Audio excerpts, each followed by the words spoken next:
Sir Jagan bus యాత్ర ప్రారంభించినప్పుడు మనం చూసాం విజయమ్మ ప్రార్థన, ఆ తర్వాత షర్మిల గొంతు అంతగా గతంలో వినిపించినట్టు వినిపించడంలా మూగపోయింది. ఈయన మీటింగ్లలో డైరెక్ట్గా ఇప్పుడు గొడ్డలి బాబాయ్ హత్య ఎవరు చేశారో తెలుసు, దస్తగిరి చేశాడు, కాపాడింది చంద్రబాబు నాయుడు అంటూ ఈయన చేసే ప్రసంగాలు పబ్లిక్పై ఎలాంటి ప్రభావం చూపుతున్నాయి అనుకోవడానికి కడప ఎగ్జాంపుల్గా చెప్పుకోవచ్చా మనం? ఇప్పుడు గత ఎన్నికలు అనేటువంటి డిఫరెంట్ అండి. 2019 ఎన్నికల్లో జగన్మోహన్ రెడ్డికి అనేక అంశాలు తోడ్పడ్డాయి. అవును. గవర్నర్ నరసింహన్ దగ్గర నుంచి కేసీఆర్ గారు, మోడీ గారు, విశ్రాంత అధికారులు, మాజీ జడ్జీలు, కుల సంఘాలు, ప్రజా సంఘాలు వీళ్ళందరూ ఉపయోగపడ్డారు. ప్రత్యేక హోదా సాధన సమితి బ్యాచ్, అగ్రిగోల్డ్ బాధితులు మేము ఇంటింటికి తిరిగి ఓడిస్తూ ఉన్నారు చంద్రబాబు గారిని. ఆయనకి ఏంటంటే సంబంధం, మేజర్ ఇష్యూ. ఆయనకి ఏంటి సంబంధం? అవును, ఆయనకి ఏంటంటే సంబంధం. ఆడు ఎవడో కంపెనీ ఎత్తే చంద్రబాబు గారు ఏం చేస్తాడండి? ఆయన ఎంతో కొంత ఇవ్వటం చూసాడు. అవును. అయినా సరే ఆయన ఓడిస్తాడు. ఇప్పుడు ఏం దోలు తిరిందా? తిరిందా లేదా? తెలియదు. ఈ ఉండవల్లి అరుణ్ కుమార్ లాంటి వాడు మార్గదర్శి గురించి మాట్లాడతాడు కానీ అగ్రిగోల్డ్ గురించి మాట్లాడాలి చుట్టాలు కాబట్టి. ఇవన్నీ తెలుసుకున్నారు ప్రజలు.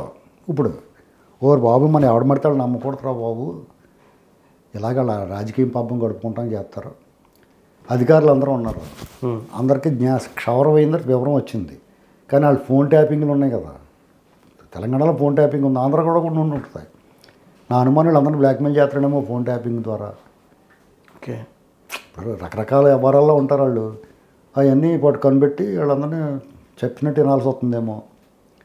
కాబట్టి ఇటు పరిస్థితుల్లో రేపొద్దున గవర్నమెంట్ మారిందంటే తెలంగాణ చూసి అలాంటి వాళ్ళు జైల్లో పోతున్నారు. అలాగే అక్కడ అవుద్దని చెప్పేసి ఏదో రకంగా ఇడే రావాలా దొమ్ముడైనా కానీ అనుకుంటున్నారేమో అధికారులు, ఈ స్కీముల్లో ఉన్నవాళ్ళు, స్కాముల్లో ఉన్నవాళ్ళు. అంతే తప్ప ప్రజలైతే అప్పుడు ప్రజలు టిట్కో ఇళ్ళు 20 లక్షల టిట్కో ఇళ్ళు లబ్ధిదారులు అందరూ కూడా జగన్ వెనకాల ఉన్నారు. కనీసం అందులో 60% ఉన్నారు. అవును. ఎందుకంటే ఇతను వచ్చిన ఫ్రీ అన్నట్టు, రూపాయి కట్టక్కలేదు అన్నాడు కదా. అవును అన్నాడు. చంద్రబాబు గారు లోన్ కట్టించేస్తాడు అనుకున్నారు. పాపం ఆయనే ఆ ఇల్లు కట్టించాడు, గేటెడ్ కమ్యూనిటీలో ఇళ్ళ కట్టించాడు, అందంగా కట్టించాడు, సబ్సిడీ ఇప్పించాడు, గవర్నమెంట్ కేంద్ర ప్రభుత్వం నుంచి డబ్బులు తీసుకొచ్చి శాంక్షన్ చేయించాడు. ఈయన ఫ్రీ అన్నాడు కదా అని చెప్పేసి ఓట్లు అటేపేసి ఉంటారు. దళిత సమాజం మొత్తం అటే సగం అటు సగం ఇటు ఉండేవారు. 60-40, 70-30 లేకపోతే అలా ఉండేవారు. 50-50 కింద ఉండేవారు ఏరియాలను బట్టి. అలాంటిది వన్ సైడ్గా 90-10, 80-20 లాగా ఉన్నారు. 80% దళిత సమాజం అనేకం ఉంది.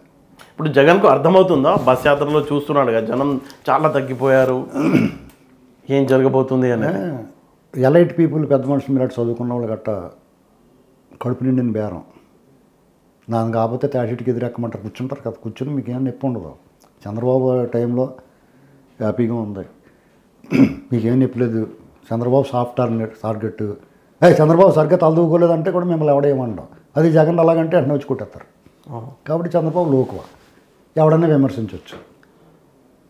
పైగా వాళ్ళు కూడా పెద్ద పట్టించుకోరు. వాళ్ళ మీద ఎలా నీచమైన జుగుప్సాకరమైన కామెంట్లు చేసినా, ట్రోలింగ్ చేసినా, అసభ్యకర పదజాలం వాడినా, చంపేస్తాం, కొట్టేస్తాం, సీపులు ఇచ్చి కొట్టు, చెప్పిచ్చి కొట్టు, కాల్చిపాడే అన్నా కానీ ఆయన పట్టించుకోలేదు.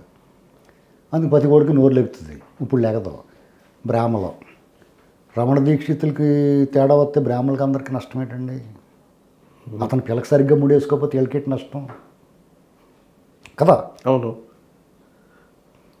అయ్యా ఆయనకి స్పందించారు, వాళ్ళు రెచ్చగొట్టారు. అలాగా ఇవాళ పూజారులు అయ్యవారిని మనం పుణ్యకార్యానికి, శుభకార్యానికి, అశుభకార్యానికి పాదాలు నమస్కరించి ఆశీర్వాదం తీసుకుని మన మంచి చెడ్డ యోగక్షేమాలు చూసి అయ్యవారుల్ని కొట్టారు, అర్చకుల్ని. వీళ్ళు ఎవరు మాట్లాడరే? ఇలాగా ప్రజలకి ఒక్కోటి తెలిసి సింపుల్గా రెండే చెప్పాను నేను. దళిత సమాజం చిన్న ఇష్యూ జరిగితే, అత్యాచారం జరిగితే ఆడపిల్ల మీద చంద్రబాబు నాయుడుకి అదే ఆఖరి రోజు వాడికన్నా వార్నింగ్ ఇస్తే ఆడు ఉరేసుకు చచ్చిపోతాడు. ఇలాంటి సంఘటనలు వేల కొద్దీ జరిగితే ఒకటి పట్టించుకుని వాళ్ళు లేడు. ఎవడైతే కంప్లైంట్ ఇస్తానికి వెళ్తే ఆడి మీద కేసు పెడుతున్నారు.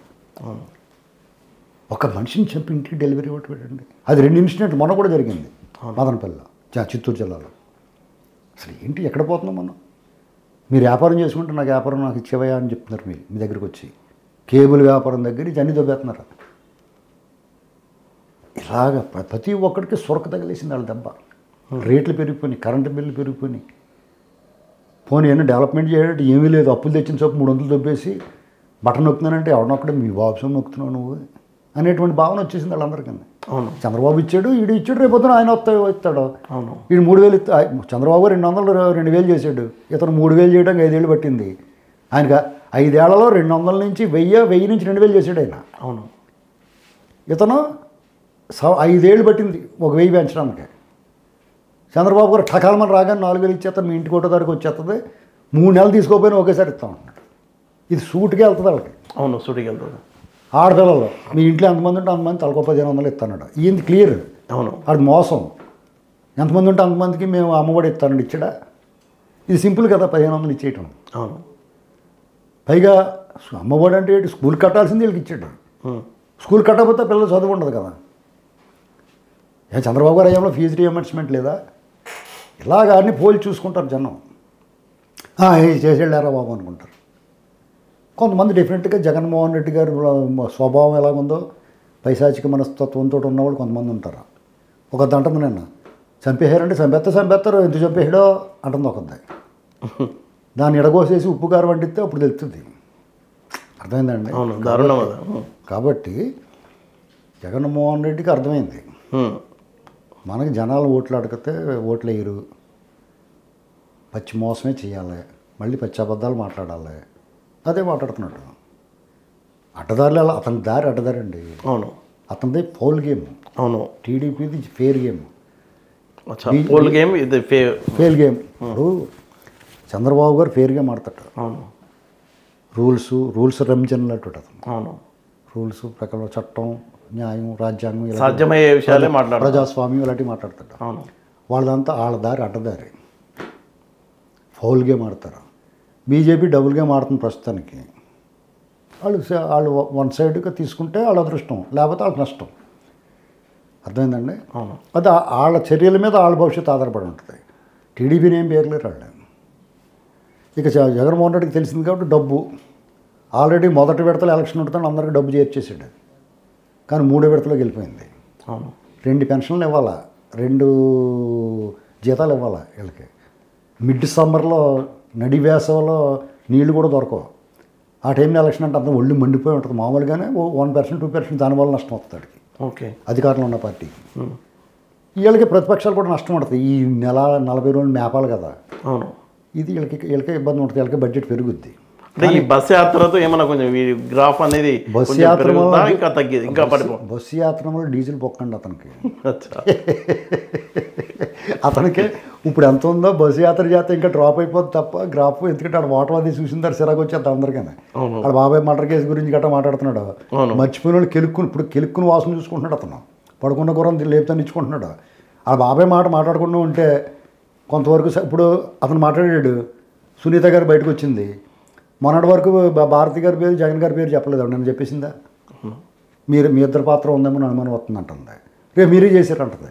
అవును, వాళ్ళు ఓటేయద్దు, ఆ చెల్లెళ్ళని పట్టించుకోవట్లేదు, చిన్నాన్ని చంపినోడే పట్టించుకోవట్లేదు, వీడు ఎంత దారుణంగా చంపేసారు వీళ్ళు, అవును, వాళ్ళు ఓటేయద్దని చెప్తుంది. ఖచ్చితంగా కన్సిడర్ చేస్తారు ప్రజలు, చేస్తారు తప్పకుండా. వివేకానంద రెడ్డి గారు మర్డర్ లాస్ట్ టైం అనుమానాస్పదం. అవును, ఈసారి క్లియర్ ఉంది. రేపు ఎన్నికలు ఇదే కీలకం. ఇది క్లియర్ అవ్వటమే కాకుండా అత్యంత క్రూరంగా చంపడాన్ని సహించలేరు జనం. ఇప్పుడు మీకు టెక్క వేసేసి చంపేశారు ఇంకొక అదో రకం, విషం ఇచ్చి చంపేతో సునాయాస మరణం అది. అవును, ఇది ఎలా కాదు కదా, కొట్టి చంపి పైగా అది ఎలా చంపారో కూడా సినిమా వచ్చింది. చెప్పడమేమో వాళ్ళ టీవీలో గుండె ఆగి చచ్చాడు అని చెప్పి ఇలాంటి దొరికిపోయాడు డైరెక్ట్ దొరికేశారు. వీళ్ళే చేశారు అనేటువంటిది నేనైతే వాళ్ళే వేసేసారు అనుకున్నాను తర్వాత ఇవన్నీ చూసిన తర్వాత. కానీ మిగతా వాళ్ళందరికీ కూడా అంటే రేపు ఎన్నికల్లో వివేక హత్య అనేది హీరోల పాత్ర పోషించబోతుంది అనుకోవచ్చు మనం. అది కూడా జగన్ అంతకు మించిన దుర్మార్గాలు చేశాడు కాబట్టి ఇది కూడా ఒక పాత్ర ఉంటుంది, దీని పాత్ర కూడా ఉంటుంది. ఓకే, వివేకానంద గారు రెడ్డి గారు మర్డర్ కూడా పులివెందులు ఓడిపోవడానికి, కడపలో ఓడిపోవడానికి పనికొస్తుంది. అది బస్ యాత్రతో చెమటలు పడుతున్నాయి, జనం కూడా రావడం లేదు కాబట్టి మీకు బస్ యాత్ర మానేస్తాడు అతను. అసలు పూర్తిగా సక్సెస్ కాదు. ఎందుకు చేస్తాడు జనాలు లేకపోతే? అవును, అది ఇంకా దిగజారిపోతుంది. కడప జిల్లాలోనే జనం రాకపోతే వాళ్ళు వెళ్ళి చెప్తారు మనకేం బాగోలేదు, ఎందుకు ఇది మానే, కడుపు నొప్పి వచ్చేసిందని మానేయండి అంటారు. స్వల్ప అస్వస్థతకు గురయ్యారు అని చెప్పి మానేస్తాడు అంతే.